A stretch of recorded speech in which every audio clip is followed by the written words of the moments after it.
ಕೇಂದ್ರ ಸಚಿವರಾದ ಶ್ರೀ ಕುಮಾರಿ ಶೋಭಾ ಕಾರಂದ್ಲಾಜೆ ಅವರಿಗೂ ಸ್ವಾಗತ ಕೋರ್ತಾ ಇದ್ದೇನೆ. ರಾಜ್ಯ ಕಾರ್ಯದರ್ಶಿಗಳಾದ ಶ್ರೀ ಮುನಿರಾಜು ಅವರಿಗೂ ಸ್ವಾಗತ ಕೋರ್ತಾ ಇದ್ದೇನೆ. ರಾಜ್ಯ ವಕ್ತಾರರಾದ ಶ್ರೀ ಸುರಭಿ ಅವರಿಗೆ ಸ್ವಾಗತ ಕೋರ್ತಾ ಇದ್ದೇನೆ. ಬೆಂಗಳೂರು ಉತ್ತರ ಜಿಲ್ಲೆಯ ಅಧ್ಯಕ್ಷರಾದ ಶ್ರೀ ಹರೀಶ್ ಅವರಿಗೂ ಸ್ವಾಗತ ಕೋರ್ತಾ ಇದ್ದೇನೆ.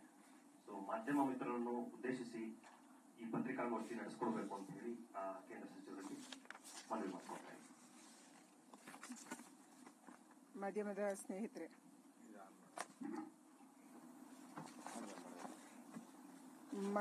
ಸ್ನೇಹಿತರೆ, ಕರ್ನಾಟಕ ರಾಜ್ಯದಲ್ಲಿ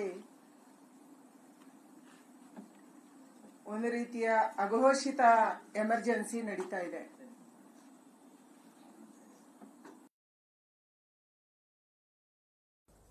ಸಿದ್ದರಾಮಯ್ಯನವರು ಮುಖ್ಯಮಂತ್ರಿ ಆದ ಮೇಲೆ ಹಿಟ್ಲರ್ ಆಗಿದ್ದಾರೆ. ಭಾರತೀಯ ಜನತಾ ಪಾರ್ಟಿಯ ಸಂಸದರು ಮತ್ತು ಶಾಸಕರ ಮೇಲೆ ನಿರಂತರವಾಗಿ ಎಫ್ಐಆರ್ಗಳು ದಾಖಲಾಗ್ತಾ ಇದ್ದಾವೆ. ರಾಜ್ಯದ ಇತಿಹಾಸದಲ್ಲಿ ಮೊದಲ ಬಾರಿಗೆ ವಿರೋಧ ಪಕ್ಷದ ನಾಯಕನ ಮೇಲೆ ಎಫ್ಐಆರ್ ದಾಖಲಾಗುತ್ತೆ. ಕೇಂದ್ರದ ಸಚಿವರ ಮೇಲೆ ಎಫ್ಐಆರ್ ದಾಖಲಾಯಿತು. ನಮ್ಮ ಬೆಂಗಳೂರು ಸಂಸದ ತೇಜಸ್ವಿ ಸೂರ್ಯ ಮೇಲೆ ಎಫ್ಐಆರ್ ದಾಖಲಾಗಿದೆ.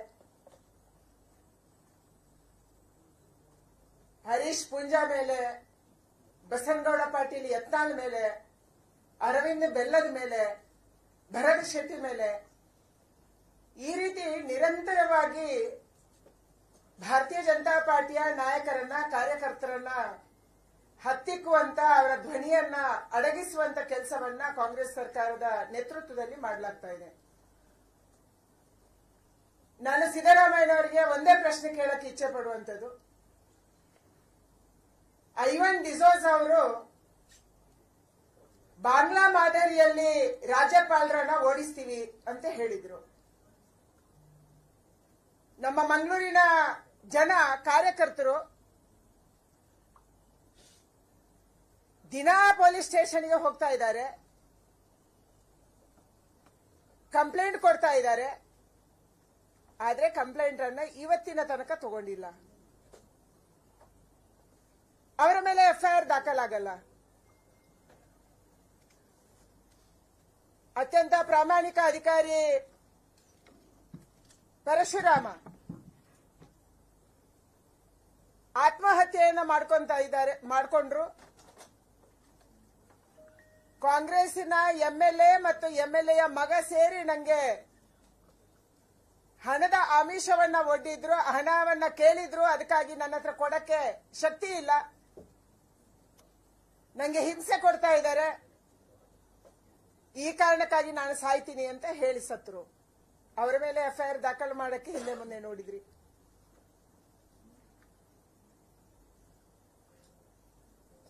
ಹಲವಾರು ಕೇಸುಗಳು. ನಾಗೇಂದ್ರ ಅವರು 187 ಕೋಟಿ ವಾಲ್ಮೀಕಿ ಅಭಿವೃದ್ಧಿ ನಿಗಮದಲ್ಲಿ ಘೋಟಾಲ ಮಾಡಿ, ಹಗರಣ ಮಾಡಿ ಸಿಕ್ಕಾಕೊಂಡ್ರು.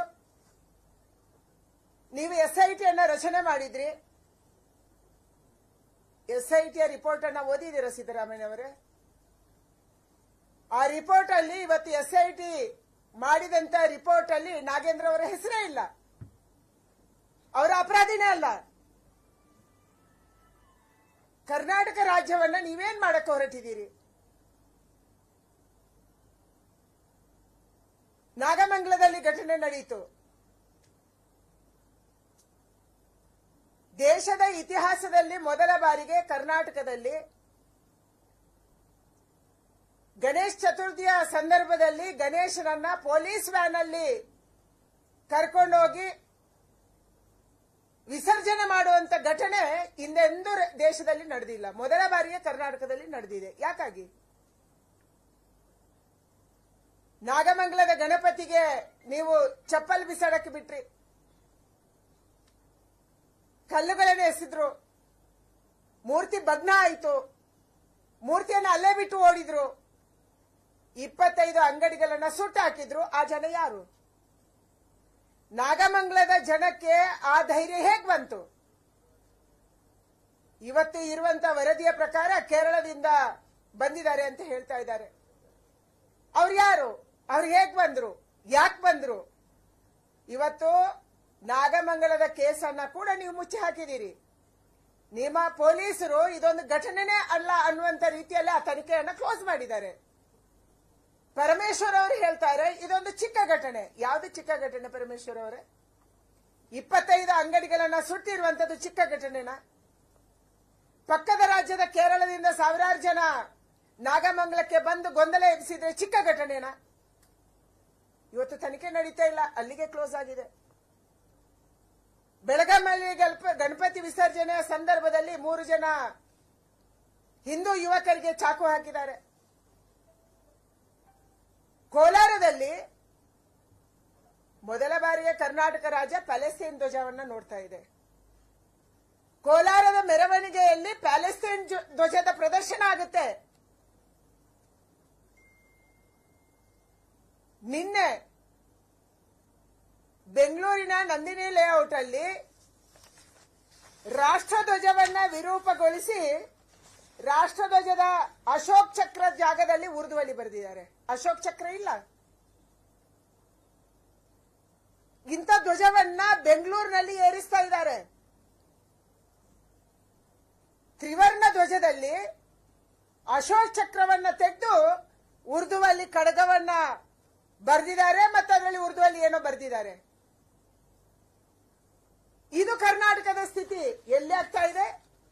ರಾಜಧಾನಿಯಲ್ಲಿ, ಬೆಂಗಳೂರಲ್ಲಿ. ಈ ಧೈರ್ಯ ಇವತ್ತು ಅಪರಾಧಿಗಳಿಗೆ, ದೇಶದ್ರೋಹಿಗಳಿಗೆ, ಸಮಾಜದ್ರೋಹಿಗಳಿಗೆ ಹೇಗೆ ಬಂದಿದೆ? ನೀವು ಮುಖ್ಯಮಂತ್ರಿ ಆದ ತಕ್ಷಣ ರಾಜ್ಯಸಭೆಯ ಚುನಾವಣೆಯನ್ನು ನಡೆಯಿತು. ವಿಧಾನಸೌಧದೊಳಗೆ ಮೊದಲ ಬಾರಿಗೆ ಕರ್ನಾಟಕ ರಾಜ್ಯದ ಇತಿಹಾಸದಲ್ಲಿ ನಾವು ಪಾಕಿಸ್ತಾನ ಜಿಂದಾಬಾದ್ ಕೇಳಿದ್ವಿ. ನೀವು ಬಿಟ್ಕೊಂಡ್ರಿ. ಅದರ FSL ರಿಪೋರ್ಟ್ ಬಂದ ಮೇಲೆ ನಾವು ಕೇಸ್ ಹಾಕ್ತೀವಿ ಅಂತ ಹೇಳಿದ್ರಿ, ದಿನ ತಳ್ಳಿದ್ರಿ. ಶಿವಮೊಗ್ಗದಲ್ಲಿ ಯಾವ ಔರಂಗಜೇಬು ಹಿಂದೂಗಳನ್ನ ಕಗ್ಗೊಲೆ ಮಾಡಿದ ಆ ದೊಡ್ಡ ಖಡ್ಗದ, ರಕ್ತ ಸಿಕ್ತ ಖಡ್ಗದ ಪ್ರದರ್ಶನ ಮಾಡ್ತಾರೆ. ಕೋಲಾರದಲ್ಲಿ ಇದರ ಪ್ರದರ್ಶನ ನಡೆಯುತ್ತೆ. ಟಿಪ್ಪುವನ್ನ ವೈಭವೀಕರಣ ಮಾಡೋದು ಮಾಡ್ತಾ ಇದ್ದಾರೆ. ಯಾವುದೇ ಕ್ರಮ ಕೈಗೊಳ್ತಾ ಇಲ್ಲ. ಯಾವ ಹುಡುಗ ಹನುಮಾನ್ ಚಾಲೀಸವನ್ನ ಚಿಕ್ಕಪೇಟೆಯಲ್ಲಿ ಹಾಕೊಂಡಿದ್ದ, ಅವನ ಮೇಲೆ ಹಲ್ಲೆ ನಡೆಯುತ್ತೆ. ಕೇಳಕ್ಕೆ ಹೋದ ನಮ್ಮ ಮೇಲೆ ಕೇಸ್ ಹಾಕಿದ್ರಿ ನೀವು. ಇವತ್ತು ಅಶೋಕ್ ಅವರು ಅಥವಾ ನಾವು ಮಾಡಿದ ತಪ್ಪೇನು? ಯಾವ ಅಪರಾಧಕ್ಕಾಗಿ ನೀವು FIR ಅನ್ನು ಹಾಕಿದ್ದೀರಿ? ನಮ್ಮ ಅಪರಾಧ ನಿಮ್ಮನ್ನು ಕೇಳಬಾರದು. ಕೇಳಿದ ಅಪರಾಧ. ನಿಮ್ಮನ್ನು ಪ್ರಶ್ನೆ ಮಾಡಿದ ಅಪರಾಧ. ಇವತ್ತು ಅಲ್ಪಸಂಖ್ಯಾತರನ್ನ ಓಲೈಕೆ ಮಾಡುವುದಕ್ಕಾಗಿ ಪ್ರಜಾತಂತ್ರವನ್ನ ಕಗ್ಗೊಲೆ ಮಾಡುವಂತದ್ದು ನೀವು ಮಾಡ್ತಾ ಇದ್ದೀರಿ. ಪ್ರಜಾತಂತ್ರದ ರಕ್ಷಕರು ನೀವು. ಮೊನ್ನೆ ಭಾನುವಾರ ರಾಜ್ಯದಾದ್ಯಂತ ಸಂವಿಧಾನವನ್ನ ರಕ್ಷಣೆ ಮಾಡಬೇಕು ಅಂತ ಶಾಲೆ ಮತ್ತು ಕಾಲೇಜು ಮಕ್ಕಳನ್ನ ಮಾನವ ಸರಪಳಿ ಮಾಡಿದ್ರಿ. ಯಾವ ಪುರುಷಾರ್ಥಕ್ಕೆ? ಜನ ಬರಲಿಲ್ಲ. ಮನೆಗೆ ಹೋಗಿದ್ದಂತ ಮಕ್ಕಳನ್ನ ಕರ್ಕೊಂಡು ಬಂದು ರಸ್ತೆ ತುಂಬಾ ನಿಲ್ಸಿದ್ರಿ, ಆ ಬಿಸಿಲಲ್ಲಿ ನಿಲ್ಸಿದ್ರಿ. 100 ಫೋನ್ ಬಂತು ನಮ್ಗೆ, ಮೇಡಮ್ ನಮ್ಮ ಮಕ್ಕಳನ್ನ ಬಿಸಿಲಲ್ಲಿ ನಿಲ್ಸಿದ್ದಾರೆ. ಯಾವ ಸಂವಿಧಾನದ ರಕ್ಷಣೆ ಮಾಡಕ್ಕೆ ಹೊರಟಿದ್ದೀರಿ ನೀವು? ನಿಮ್ಮ MLC ಬಾಂಗ್ಲಾದೇಶದ ಮಾದರಿಯಲ್ಲಿ ಗವರ್ನರ್ ಅನ್ನ ಓಡಿಸ್ತೀವಿ, ಒದ್ದೋಡಿಸ್ತೀವಿ ಅಂತ ಮಾತಾಡ್ತಾರೆ. FIR ಆಗಲ್ಲ. ನಿಮ್ಮ ಮುಖಂಡರು ಇದೊಂದು ಸಣ್ಣ ಘಟನೆ ಅಂತ ಹೇಳಿ ಆರಿಕೆ ಉತ್ತರ ಕೊಡ್ತಾರೆ. ಅವರ ಮೇಲೆ ಕ್ರಮ ಆಗಲ್ಲ. ಇವತ್ತು ಕರ್ನಾಟಕ ರಾಜ್ಯದಲ್ಲಿ ಪ್ರಜಾತಂತ್ರ ವ್ಯವಸ್ಥೆಯ ರೀತಿಯಲ್ಲಿ ನಡೀತಾ ಇರುವಂತ ಸರ್ಕಾರ ಇಲ್ಲ. ಎಲ್ಲೆಲ್ಲಿ ಘಟನೆ ಆಯಿತು? ಮೈಸೂರಲ್ಲಿ ಅದೇ ರೀತಿಯ ಮೆರವಣಿಗೆ, ಬೆಂಗಳೂರಲ್ಲಿ ಅದೇ ರೀತಿಯ ಮೆರವಣಿಗೆ, ಶಿವಮೊಗ್ಗದಲ್ಲಿ, ಚಿತ್ರದುರ್ಗದಲ್ಲಿ, ಕೋಲಾರದಲ್ಲಿ, ಬೆಳಗಾಮಲ್ಲಿ. ಯಾರು ಯಾವ ಘೋಷಣೆ ಬೇಕಾದ್ರೂ ಹಾಕ್ಬೋದು. ಮೊನ್ನೆ ಮೈಸೂರಲ್ಲಿ ನಿಮ್ಮ ಕಾಲ್ಬುಡದಲ್ಲಿ, ನಿಮ್ಮ ಜಿಲ್ಲೆಯಲ್ಲಿ ಪಾಕಿಸ್ತಾನ ಜಿಂದಾಬಾದ್ ಅಂತ ಹೇಳಿದ್ದಾರೆ. ಮೊನ್ನೆ ಸೋಮವಾರ ನಡೆದಂತ ಮೊಹರಂ ಮೆರವಣಿಗೆಯಲ್ಲಿ, ಈದ್ ಮಿಲಾದಿನ ಈದ್ ಮಿಲಾದಿನ ಮೆರವಣಿಗೆಯಲ್ಲಿ ಪಾಕಿಸ್ತಾನ ಜಿಂದಾಬಾದ್ ಅಂತಾರೆ. ಅಂದ್ರೆ ನೀವು ಸಡಿಲ ಕೊಟ್ಟಿರುವುದಕ್ಕೆ, ನೀವು ಓಲೈಕೆ ರಾಜಕಾರಣ ಮಾಡುವುದಕ್ಕೆ ಇವತ್ತು ಕರ್ನಾಟಕ ರಾಜ್ಯದ ಬಹುಸಂಖ್ಯಾತರನ್ನ, ಹಿಂದೂಗಳನ್ನ ನೀವು ಬಲಿಪಶು ಮಾಡ್ತಾ ಇದ್ದೀರಿ. ಆ 25 ಅಂಗಡಿ ಸುಟ್ಟೋದ್ವಲ್ಲ, ಒಂದ್ಸರಿ ನೀವು ಹೋದ್ರ ಬಹಳ ಮಾತಾಡ್ತೀರಿ ನೀವು.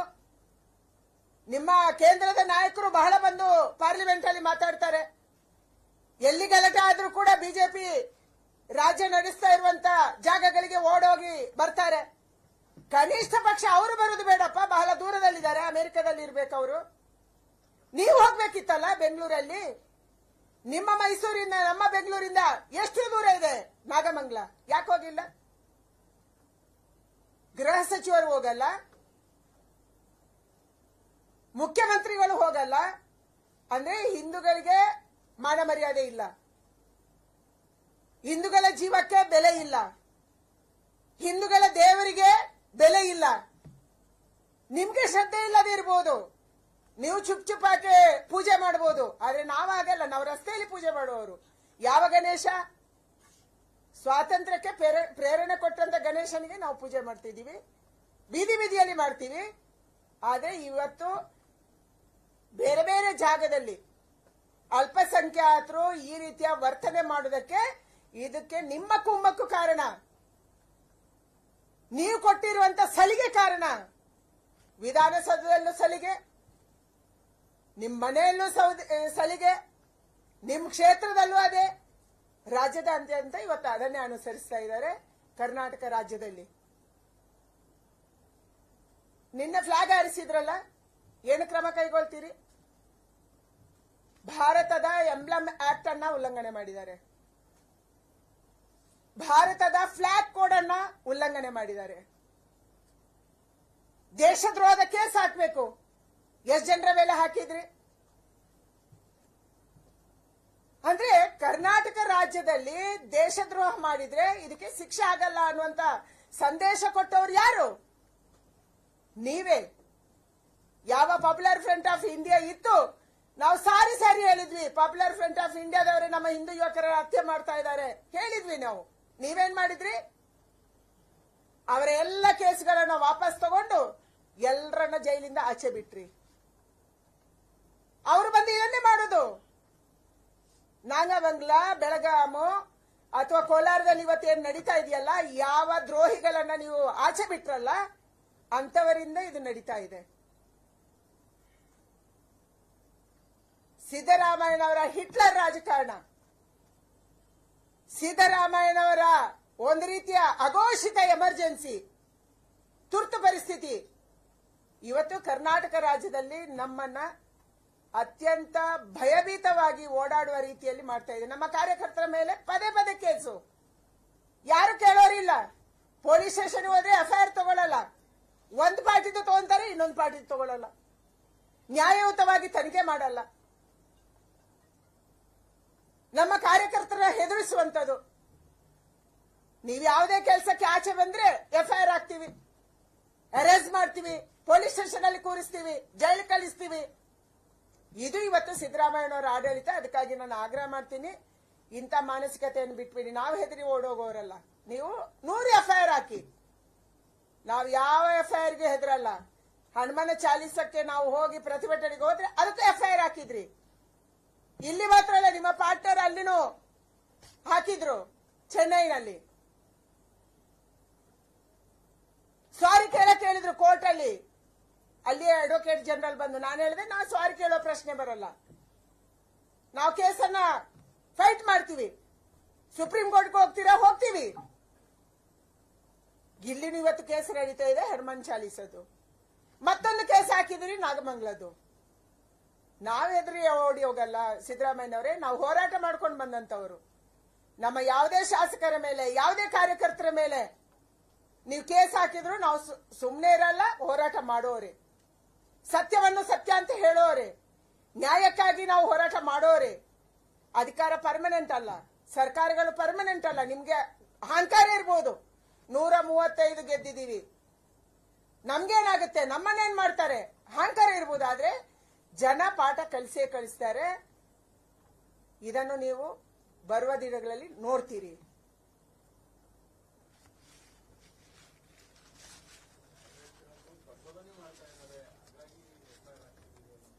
ಯಾವ ಪ್ರಚೋದನೆ? ನಮ್ಮ ಗಣಪತಿಯನ್ನ ನೀವು ವ್ಯಾನ್ ಅಲ್ಲಿ ಕರ್ಕೊಂಡೋಗಿ ಅವರನ್ನ ಅರೆಸ್ಟ್ ಮಾಡಿದಂತೆ ಕರ್ಕೊಂಡೋಗಿ ವಿಸರ್ಜನೆ ಮಾಡಿದ್ದೇವೆ ಅಂತ ಹೇಳಿದ್ದನ್ನ ಪ್ರಚೋದನೆ ಆಗತ್ತಾ? ನಾನು ಅದನ್ನೇ ಹೇಳಿರುವುದು. ನಮ್ಮ ಗಣಪತಿ ಮೊದಲ ಬಾರಿಗೆ ಕರ್ನಾಟಕದಲ್ಲಿ ನಮ್ಮ ಗಣಪತಿ ಅರೆಸ್ಟ್ ಆಗಿದ್ದಾನೆ ಹೇಳಿದೀವಿ. ಇದು ಪ್ರಚೋದನೆನಾ? ನೀವು ಮಾಡಿ ತೋರಿಸಿ. ನಿಮ್ಮ ಪೊಲೀಸ್ ಎತ್ಕೊಂಡು ಹೋಗ್ತಾ ಇದ್ದಾರೆ. ನೀವು ಜನರಿಂದ ಮಾಡಿಸ್ಬೇಕಿತ್ತಲ್ಲ, ನಿಮ್ಗೆ ಧೈರ್ಯ ಇದ್ರೆ. ಅಲ್ಲಿ ಭಕ್ತರು ಆ ಗಣಪತಿಯನ್ನು ಇಟ್ಟಿದ್ರು, ಪೂಜೆ ಮಾಡಿದ್ರು, ಅವರಿಂದ ಮಾಡಿಸ್ಬೇಕಿತ್ತು. ನಿಮ್ ಸರ್ಕಾರಕ್ಕೆ ಅಷ್ಟು ತಾಕತ್ತಿಲ್ಲ ಅಂದ್ರೆ ನಿಮ್ಮ ಪೊಲೀಸ್ ಅದನ್ನು ಎತ್ಕೊಂಡು ಹೋಗ್ತಾನೆ, ವ್ಯಾನ್ ಅಲ್ಲಿ, ಪೊಲೀಸ್ ವ್ಯಾನ್ ಅಲ್ಲಿ ಕೂಡಿಸ್ತಾನೆ, ಅವನು ತಗೊಂಡೋಗಿ ವಿಸರ್ಜನೆ ಮಾಡ್ತಾನೆ ಅಂದ್ರೆ ಏನ್ ನಡೀತಿದೆ? ಇದು ಪ್ರಚೋದನೆನಾ?